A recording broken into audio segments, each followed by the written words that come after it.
Aizemari. Aizemari izeneko sorgina izar baten gainean bizi zen.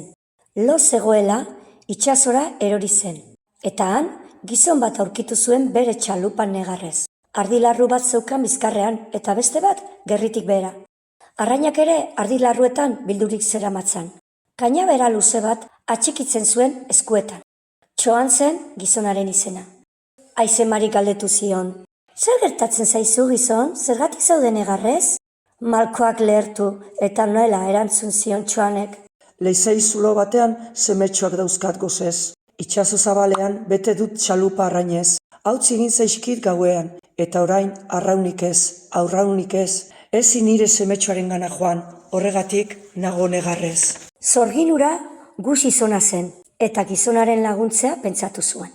Ni aizemari naiz, aizea sortzen duen zorgina, errantzion. Eta zure semetxoaren gana joan nahi baduzu, eginik errana. Lagundu nahi zaitut. Txoanek erantzun zion orduan bozkarioz. Aizemari, zorgintxo, zorgin mari, aizetxo, mila esker laguntxo, zukerrana eginen dut, zintxo. Ongi, oso ongi, errantzion aizemarik. Azlanean, hauz kainabera hori erditik, zabal bi ardilarru.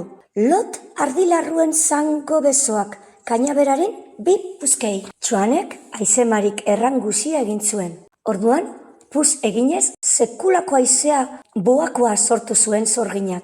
Txalupa mugitzen hasi zen, gero eta azkarrago zijoan. Itxasertzera heldu zirenean, arkaiz bat ilotu zion txalupa Txoanek. Arrainak bizkarrean hartu eta bere arpera joan zen. Aizemari ere haren gibeletik. Txoanen lau semetxoak nahiko arrai jai zuten egun hartan. Geroztik, denak elkarrekin bizi izan ziren, zoriontsu eta pakean. 2000 urte bada hau gertatu zela. Txoan eta semeak aspaldi hil ziren, baina aizemari arpe hartan bizi omen da oraindik. Eta berak sortzen ditu mundu honetako aize buako guziak.